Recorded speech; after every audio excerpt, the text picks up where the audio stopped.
boy Stitch has the Stitch Gang the Tour Part 24. I'm your host, Frank Rodriguez.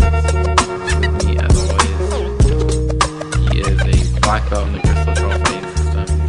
We know him as DJ Drinkman, DJing across the Southwest, up to Denver, and up to the mountainous areas. The Rocky Mountains. The Black Paul Rosenberg. I'm bringing that back. Tyrone Bigay, welcome. How are you? What's good? I'm great. I shouldn't say welcome because you're the co-host. I should just say how are you? But I might know you welcomed me into the room. It's still, Yeah. That's fine. I don't really mind. It's no biggie, dude. Yeah, and now we're talking about Paul Rosenberg. He's back. I guess like when I a few years ago when I started like hating Paul Rosenberg, I didn't remember that he was on these Eminem albums that I loved. And I was like, oh, he's Eminem's manager. And then he became a pundit, I didn't know he was on the Slim Shady LP until I revisited it. He's on all of them. Is he really? He's on all of them except for one. Yeah. I'm a real Eminem poser. He's always been his manager, yeah. And he's always been in the skits. They have Paul Rosenberg, and I went through the whole discography in preparation for this episode, so get ready for some knowledge. The like recurring characters are like Paul Rosenberg. Then you have is it Peter Berman? I think is like the record executive. Mm-hmm. And then you have Ken Kniff, who's like the gay guy who sucks off ICP. Oh, I forgot. Yeah, I laughed at that skit from the Slim Shady LP when I listened to it last week. Yeah, that's like a recurring character. Yeah, so good. What are we talking about today? We're talking about, the surprise album, August 31st, Eminem, Kamikaze, his latest, his 8th consecutive #1 album. The return of the rap god. The return of lyricism. The return of the Oxford Dictionary. Yeah. When I was looking at Genius to get a better grasp on the lyrical content, I just couldn't. I was like, after all the releases that we've covered thus far, like this was by far the most reading I've done of lyrics. Yeah. When it comes to preparation, especially like in like songs like The Ringer. And then if I wanted to take notes, I had to pause it and then rewind it. Yeah, this is the first. Yeah, I haven't been pausing and writing down notes in a while. Yeah. What does that say about this podcast, dude? That we're not focused on lyricism at all? We're just following the contemporary rap game, which is not concentrating on lyricism and tense homonyms. Yeah, I kind of want to talk about this because I don't think if we were doing this podcast, I would have wanted to review Revival. And I think if we were doing the podcast, I wouldn't have wanted to talk about Revival because it's really bad. And because as interesting as it would be to talk about a really bad album, yeah, there's like almost nothing redeeming to that album. Mm-hmm. Maybe nothing. I would have to make notes on it. But did you listen to it or hear it in its entirety prior to us preparing for this episode? No, I never listened to it. It just passed me by completely. I don't even think I had forgotten about it. Like, yeah, me too. Totally. I visited a friend in Seattle, and we had like this Eminem music video viewing party. So that like kind of set the wheels in motion for my friend. And one day, my friend sent me a link to the song from Revival where he raps over Joan Jett's song. I can't remember the name of the song, but it's the song that everybody knows from Joan Jett. And I just remember thinking, this is really bad. And then there's that bad Beyonce song. And then he raps over the song from the Cheech and Chong movie, Up in Smoke. And I was listening to it on the way to work last week. And I remember laughing out loud, because it was all just such a surprise to me. And everything, it was so new to me. And he raps over the Zombie is that the Cranberries? Yeah. Yeah. Oh my God. Well, I mean, I think we were talking about Eminem earlier, and I introduced you to Sing for the Moment, which has the Aerosmith sample. Yeah. And I think that's his, Eminem, he's kind of a rocker, and I think that's his best song in that style, where he Mm-hmm. just takes a rap song, kind of makes it into the hook with, some of him in it, and then just raps over it. But since then, we've had so many bad examples. Everything we Yeah. just talked about. I also forgot that I think it's on Recovery. He samples Changes by Black Sabbath. Yeah.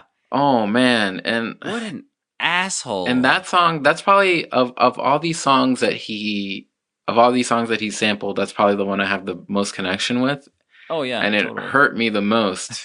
Um, so yeah, I mean, and when he's not sampling, he has big female vocalists Mm-hmm. choruses like that Beyonce one, like his work with Rihanna, Skylar Grey, on and on.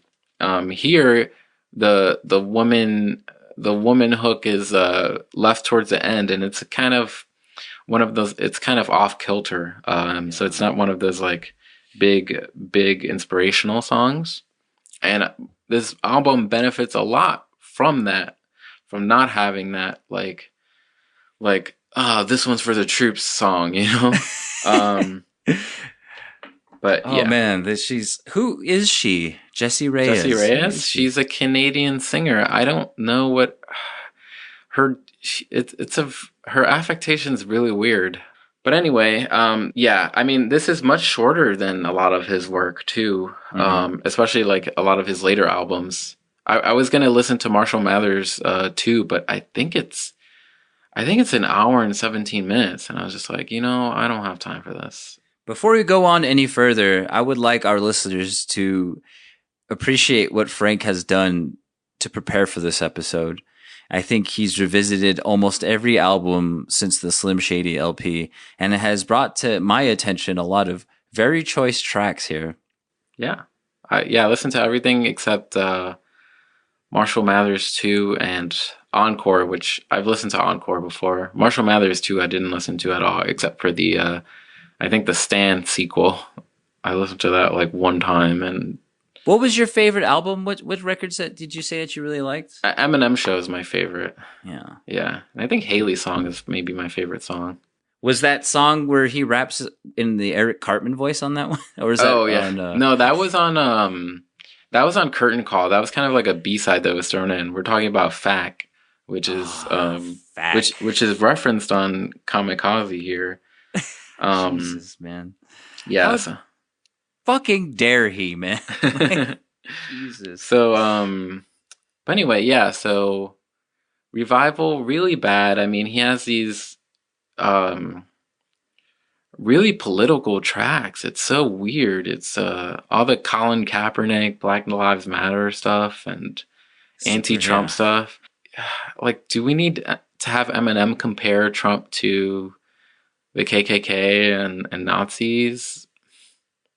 I mean, my problem is not that my problem with it is not that he has a wrong opinion or anything, but it just comes off as an old man who's watching TV and is like commenting on it. There's nothing from his life in it.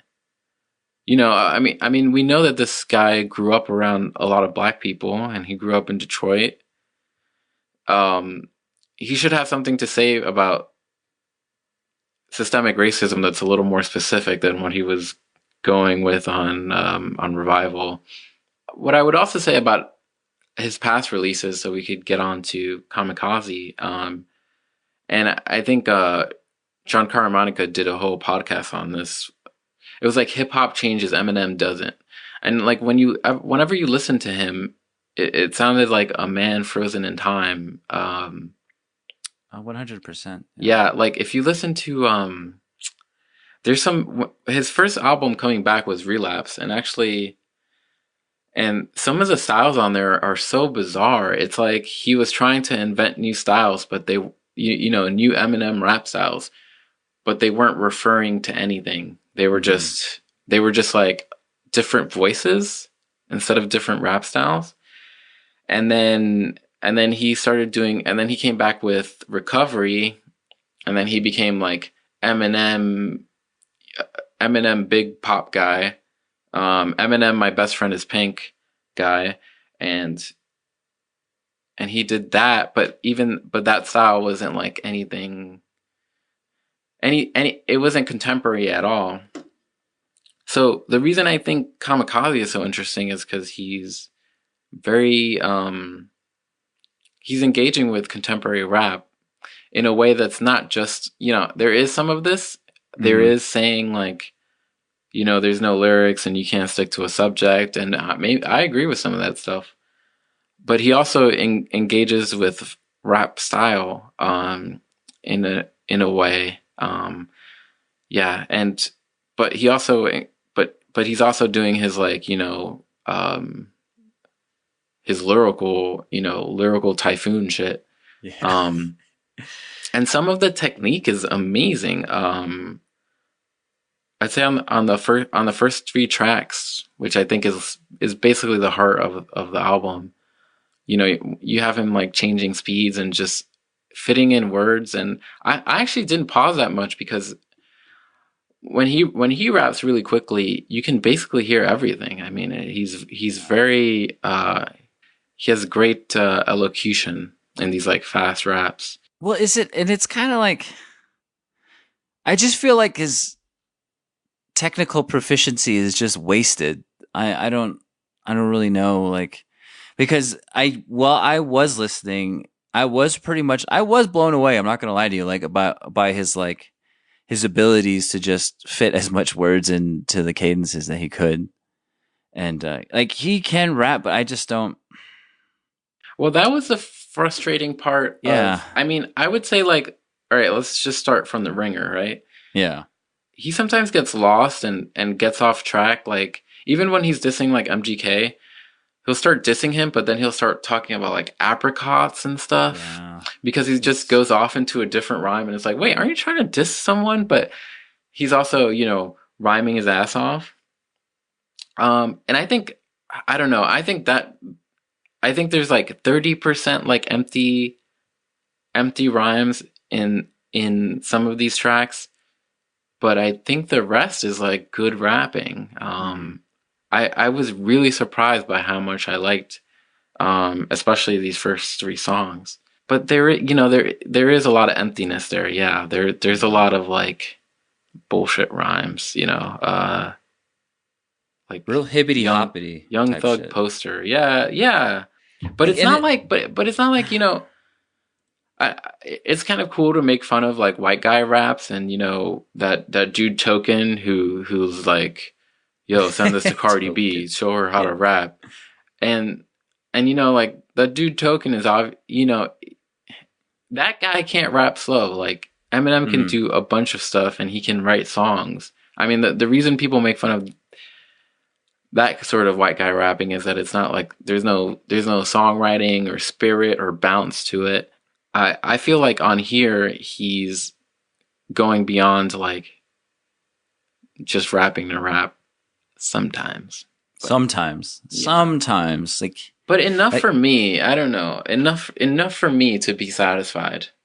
yeah, I went into this album. I went into listening to this album with like a real bias because, like, Yeah, I tell mean, us there's about your history well, I with haven't listened Eminem. to anything of his like consistently, or at least as far as like a whole album is concerned, since the Marshall Mathers LP. Since it came out. Since it came out, since I burned a copy from my friend's CD, using my friend's CD, and that's like what, 2000, 2001, Mm-hmm. something like that. So I've heard like songs from like every so often, like that Tito Ortiz's walkout song Mosh. But outside of that, I feel like every song I've heard like is like newer, but it's actually not. It's all off the Marshall Mathers LP. And so there's been like essentially like a fucking 12-year gap since I've like heard anything like from Eminem outside of just like stuff I've just seen in passing. That's a fucking lie. I did remember seeing Ass Like That. I remember seeing the music video for that, but he's Yeah. always just been real cartoony and somebody I was only able to enjoy when I was a teenager. And I get and when you pointed that out, I liked. Yeah, I was listening to Slim Shady LP, and like the first like 4 or 5 songs are sketches. There's like no, they're all fictions. Yeah. There's no reality rap in it. Like, and it's kind of, I don't know, because I think you take him for, I said my favorite is Eminem Show, and that's like when he gets like super personal.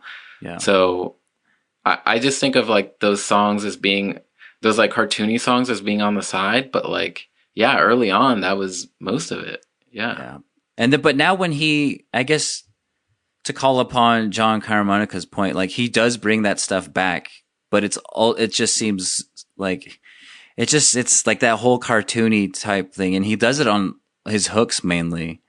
And I can't take him seriously. And it's like, man, you're like in your 40s. Stop this. Like, I don't know, man. Which is why I was real apprehensive to really dive into this album, but it does make for a good discussion piece. And yeah, I don't know. I think this album's rewarding. It's like, it's not as bad as I thought it was going to be Yeah. honest with you. Like the fact like that there was a Justin Vernon appearance, like really like took me by surprise. Mm-hmm. And I want to know like how that came about. And I mean, and then some of the production on here is like really interesting, and maybe not interesting from like a songwriting standpoint, but just by the inclusion of what kind of producers were used here. Yeah, I mean that's the other thing we should talk about if we're going to talk about with him engaging in contemporary rap, is like he's working with Mike Will and Take Keith and Ronnie J. Keith, yeah. I mean, and the Take Keith thing, I think is supposed to be sort of a take on Look Alive, the Drake song. But then he just raps on it, Yeah. It would be great if he just didn't use any of his house producers, and my advice to him would be like, don't use any producers who were alive when the Eminem Show came out. Yeah, like, that would be a pretty good one, honestly. Yeah, I would love to hear him on like a really dark Chase the Money beat. Hell yeah! I feel like that'd be super interesting. I hope that this is sort of a gateway for him. Mm-hmm. He interpolates a lot of like contemporary rappers here. He does the Young M.A. He does the Kendrick Lamar. The hook of that one song is well, he talks about because he says revival didn't go viral. Yeah, like that, yeah. He says woke up to honky sounding like me. Yeah, I thought that was interesting. Kamikaze, which is like, that's like such an obscure reference, right? But yeah, exactly. Not tremendously obscure, but for a 45-year-old man.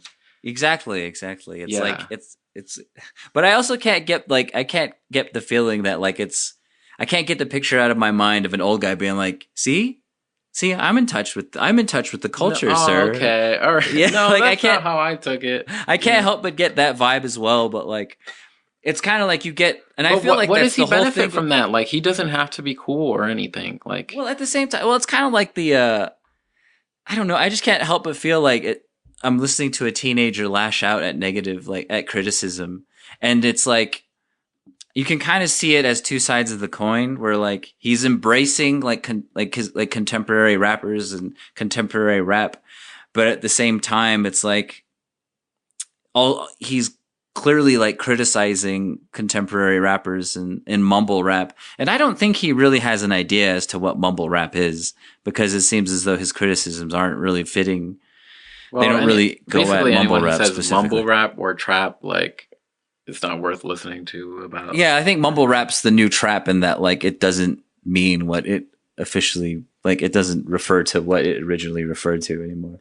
I give him a little more credit than you, and I don't know. I thought there was like some really good writing from him on here. Well, I think one thing that I really liked is about the whole like D12 narrative in Stepping Stone. Like, that song was great. Yeah. I didn't like. I felt like I was legitimately being told a story, because I haven't followed him for so long. Like, I didn't know that there was like something of a fallout. But like, I had known like a member of D12 had been killed. Yeah, but proof of D12, who was also his best friend, died. Mm-hmm. Was shot. Yeah, we can talk about that song. I really like that song. And it's a great song because, we are listening to an album by a 45-year-old man, and the song is about you know, losing touch with your friends and it getting awkward that you're not friends anymore. Yeah. Like what a great subject. Yeah. Yeah. I feel like a bad podcaster because like I don't, and I'm sure he does like this fair. He does have a lot of like material where he's very earnest and very like in touch with his like personal side, and he's not like, you know, putting together a wacky hook, you know. And I'm sure like there's plenty of that, and I just don't know about it. But I that's what I really liked about Stepping Stone is that like I felt like I wasn't being like played with in a sense that like I was being sold this like wacky image, and this is real hip hop, dude. This is storytelling, man. Well, it's just like his, you know, it's like his confessional style. Mm-hmm. I don't know. It's just like, you know, on other songs he'll complain about his diminishing standing in like the rap game, and so but here you have him. That song it has a very good narrative. It's first him talking about losing touch with his friends, you know, what he could have done. He literally says like, "Oh, I could have taken you guys to the BET Awards, and you could have like networked and gotten a feature, and who knows." Like that's some real shit. And then the third one is like, "Oh, maybe I'm losing my my standing in the rap game because I abandoned my friends and I'm not a good person." Yeah, yeah, I was really good. I really like that. Yeah, I really like that. Yeah, I like that song. Yeah, and D12. I mean, yeah, that was quite a phenomenon. I think they were trying. I think he was trying to pull it off, sort of like the Wu-Tang model, and they had that song. They had that song "My Band," which like dude, I love that song. Yeah, "My Band" is fucking amazing. It's hilarious. Yeah, I still love that song. So yeah, what a song! Like I think that's sort of a path for him to go to like find new subject matter. Yeah. You know, I mean, I think he's you know, he's mentioned like Proof and stuff on his last couple albums, but this was like pretty detailed. So yeah, I like that. I like that song. And actually, that one was produced by Eminem. I'm noting now. Yeah, that's why I saw that. Yeah. Yeah, he's always done some production, a lot of production. I mean, some of it is like the sample heavy stuff, which, you know, all that takes is like doing drums and chopping up like not very precise, you know, very very easy chopping, but I mean he does do his own production, and he famously produced Renegade, and then like gave it to Jay-Z, and then like killed it, and then everyone was saying like Jay-Z got killed on his own beat. I just like, because I haven't kept up with him, I learned a lot, and I guess it's kind of nice that it's like the whole album in itself is something of like a reactionary piece. So like I'm getting like a crash course in like Eminem history throughout that entire record. Like I didn't know anything about a Die Antwoord beef at all. Like, oh yeah, I didn't know about that. But yeah, we got yeah, the Ronnie J stuff is cool because I'm not really familiar with his stuff, but it is like it's very contemporary. It's cool. I wish he wouldn't work with these other guys. I never heard of this Illa the producer guy. Well, he had Boy Wonder. He had Boy Wonder on that track too. Boy Wonder is like that's like a few years ago, you know. I think he needs to work with like Ronnie J and Big Head. He needs to get Big Head, chase the money. Mike Will is fine. Do Mike Will. Well, I just thought it was hilarious that he like criticized Lil Pump on a beat made by a producer who has worked with Lil Pump many times. Well, I don't even know if I mean, he said like he imitates Lil Wayne, or I don't. I guess you could say it's critical, but yeah, which is why like I can't help but feel like a weird like just a weird conflict. Like it's I can't take his criticism my least seriously. favorite criticism was of Tyler the Creator, and I don't know what Tyler said. He probably just said that like his new albums are whack. He said the single with Beyonce wasn't sounding good. Okay, yeah. So yeah, I mean that's because I remember like in like when Recovery came out, and then that was like a huge hit, and it was like, oh, Eminem came back from Relapse. Yeah. And then Odd Future famously were championing Relapse as actually good. Mm-hmm. And looking and listening back on it, I kind of realized like why. And actually, because there's a lot of like horrorcore on that record. Yeah. And so I kind of there's one song on that record where he talks about like very like it's so graphic. It's really, I thought it was hilarious, but like I wouldn't want to listen to it around anyone else. It's like he gets like raped by his stepfather, and then he hangs himself, and then they think he's pretending to be dead, so they just start hitting him with a baseball bat. It's just like insane, but also kind of funny if you like grew up with that Eminem sense of humor, you know? Yeah, yeah. So yeah, I should say like I grew up listening to Eminem a lot, and I don't know, it was just always around. I remember I think it's on Slim Shady LP. He has a song, and the hook is like, "New kids on the block suck a lot of dick. Wait yeah, till I catch them in public."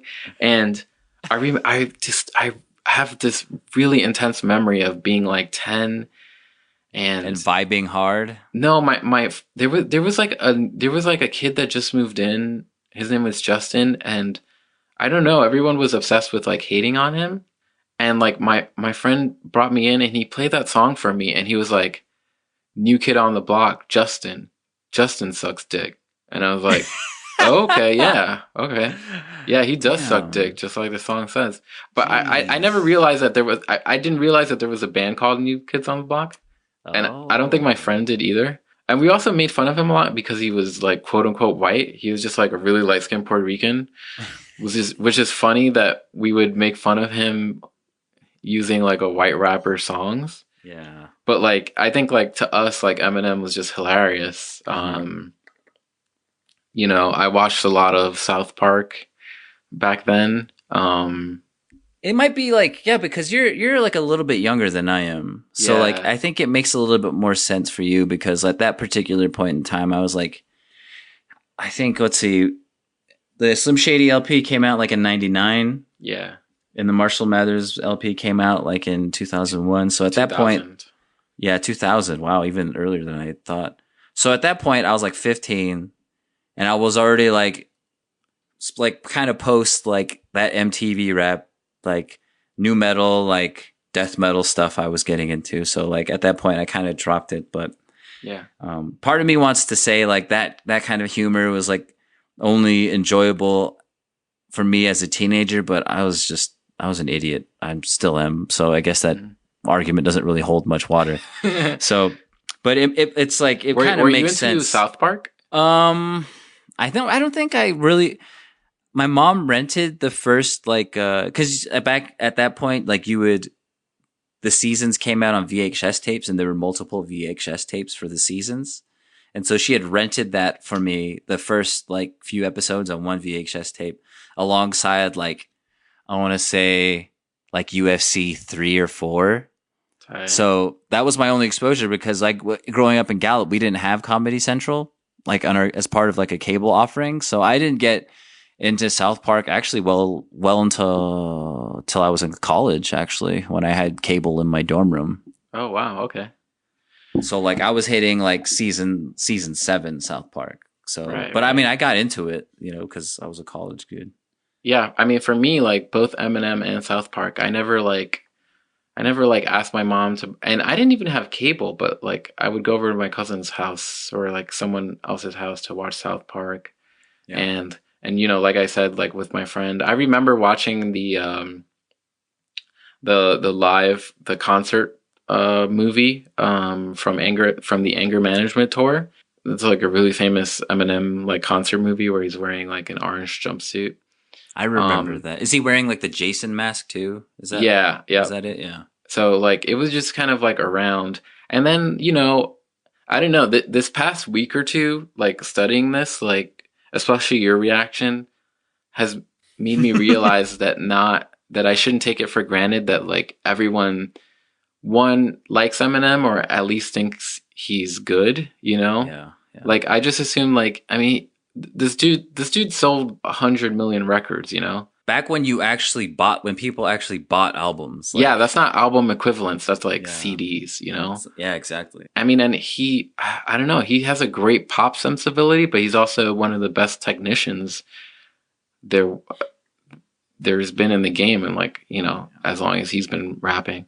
Like I don't like. If there's one thing I could say is that like I feel like my take on Eminem can be looked at as harsh, but at the same time, it's like even I like have like a soft spot for a lot of some of the older stuff that he's done, and for the entertainment value that it has provided for me. I've never like I admire what he does from like a rapping standpoint because I mean some of the stuff he does is like super impressive, but like I don't know, like at this preparing for this it's basically made me want to revisit a lot of his stuff that like I've heard as like reference points for artists that like kind of praised him coming up. I don't know. It's really weird. I feel like a lot of people's relationships with him like are somewhat complicated, and I feel like that's just kind of been like the general like feeling towards him ever since like he made it really big.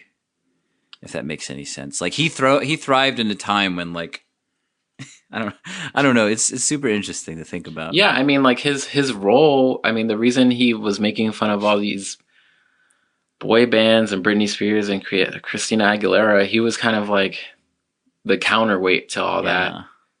At the same time, they were both MTV stars. Yeah, so they were both like MTV could give you like both these. They could give you the this and the that, you know. Mm-hmm. Yeah. Yeah. Meanwhile, like and Viacom also owned Comedy Central, so they're giving you the other lampooning of you know the culture that they're spitting out. But yeah, what was the highlight of this record for you then? I want to say Stepping Stone was definitely one of them. And I mean, honestly, like the first 3 songs weren't that bad either. Like I feel like The Ringer was like a nice way to start it out. Yeah. Because the beat was pretty fitting of him just like going off on it. But like I feel like towards the end of the record itself, the wheel started to come off. Like yeah, I would have just chopped off the Jesse Reyes stuff and made it an EP or something. Yeah, like that Venom song, dude, that chorus. Oh my goodness. Oh, well, I stopped listening. I didn't listen to that because I think that was like from a movie or something. Yeah, it's from the movie. It's just tacked on, yeah. Oh man. That's like the perfect, like that's just like something I could reference as one of my main criticisms. Is just like I'm always turned off by Eminem's hooks. Yeah, that's also like in the vein of Not Afraid, you know. I have a way better opinion of Not Afraid. That's actually a good song. Like I don't honestly like now that like I don't have to hear it on the radio all the time. Like it's not that bad. Like yeah, now that it's not like in every movie trailer, it's like oh okay yeah Eminem did it. He did his thing with this song. Like I see why it was so popular. Yeah. I also thought that about the song he did with Rihanna, that "Love the Way You Lie" song. Yeah, that one. It's like you could almost mistake them for the same song. Like that one, I can't get over the I saw you leaving out the window. I guess that's why they call it window pane. That just fucking. I don't remember that. That's one of the lines in the song, and fucking I can't get over that line. It just hurts me. But that's one of the. I think Rihanna has done other songs with him that are just kind of very flat, you know. Yeah. But that song, that song's good too. That's not bad. But he's had his fair share of just goofy ass shit, like like Ass Like That. There's some other things, but that's like always my go-to. Lose It is also on that same album. Yeah, that's right. Yeah. Yeah, well, apparently that one came out. That was like his peak of. He says he doesn't remember like Ass Like That or making the video or anything. Wow. At that era, yeah, he was on so many pills. He doesn't remember shit from that era. Those purple pills, dude. And that's when he went away for 5 years. So, and that's when he made Fact too. Yeah, like I feel like after doing like preparing for this and just kind of familiarizing myself with like all the Eminem material I did, like I feel like I need to put some respect on Eminem's name and give some of his records that I didn't hear like a fair shake. For sure. Revival was really bad and very well worth the criticism, and I can understand like, but the thing just is, that like, reaction to it, but it's really bad. Like, he needs to understand that. Yeah, like, I mean, like on Recovery, like on Not Afraid, one of his biggest hit in like that stage of his career, he says that Relapse was you know? Mm-hmm. And now he's talking about how, oh, people don't get Revival, they're gonna get it later. They're gonna think it's this amazing document of resistance in the era of Trump. Like, he's lying to dude, himself. it's not gonna happen. You just have to realize. It's also fucked up that like Joe Budden is his friend. Joe Budden was part of Slaughterhouse, which was like the super group he put together for his record label. And fucking Joe Budden has to say what he thinks. Like, he's a personality, you know? He's a music critic now. And it doesn't matter if he doesn't have any hits yet.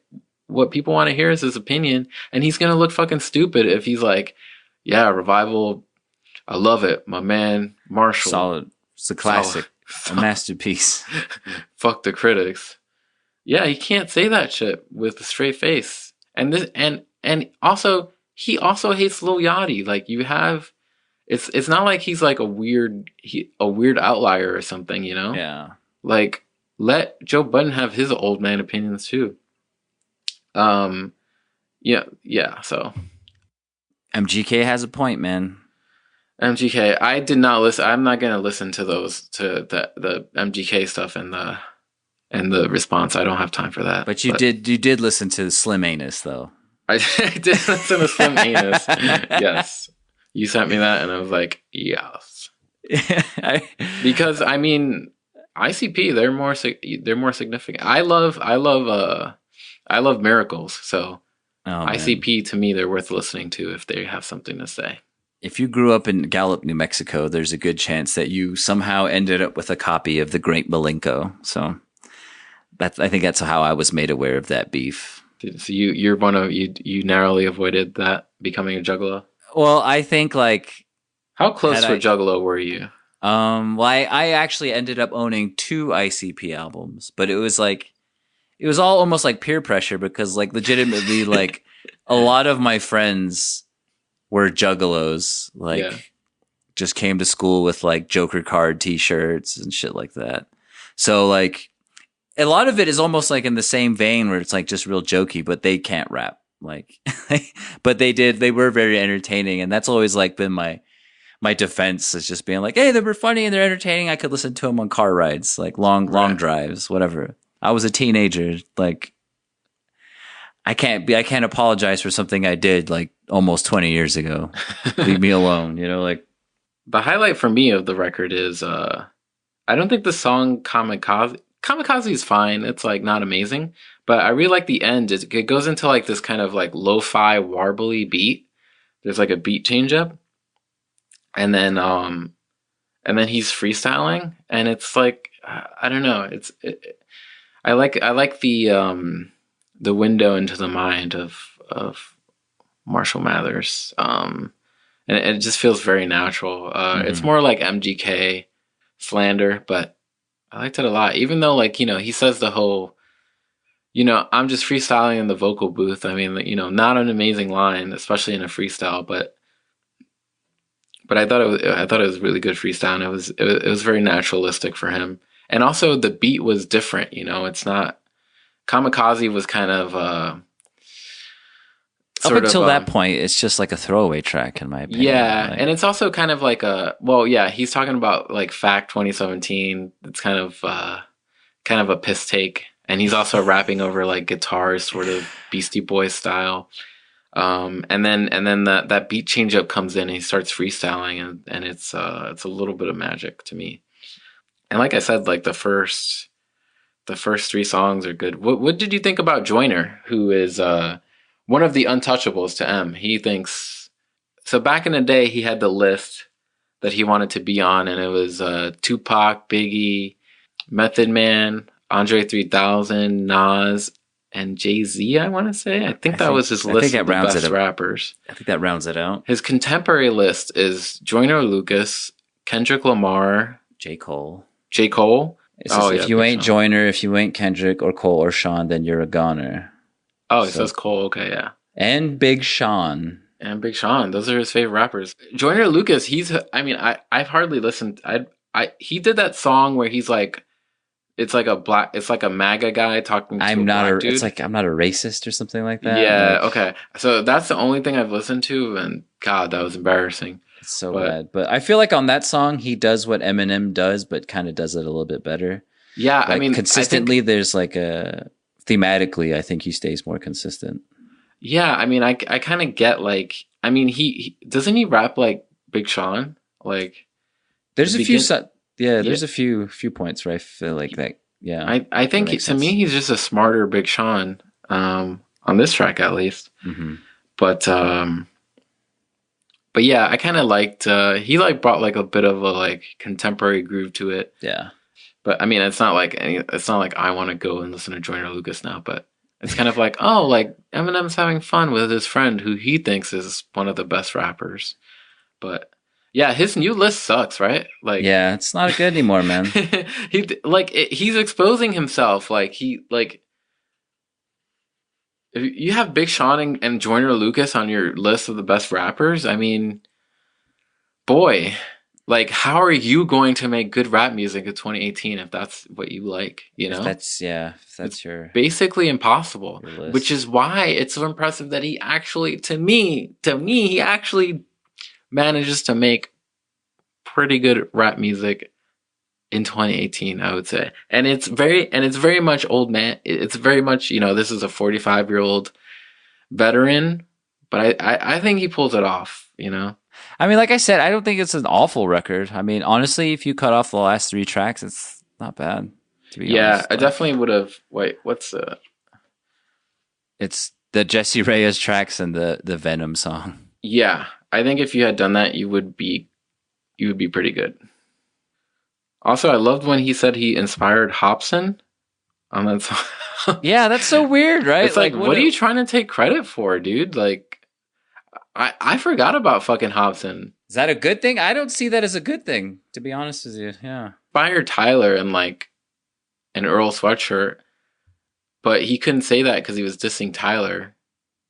Also, I going back and listening to G Unit, which I never got into the G Unit mixtapes growing up. Mm-hmm. But listening to that, I feel like Eminem's got to stop this whole like I brought you 50 Cent thing. Well, no, I just think like 50 Cent was like a can't miss. I mean, he says it on Fall.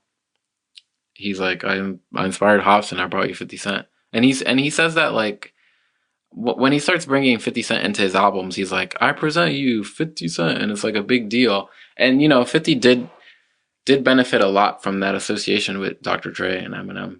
But 50 Cent was like a can't miss talent. It's kind of like signing I don't want to say LeBron James because maybe he's too good. How dare you, dude? Wow. Who's like I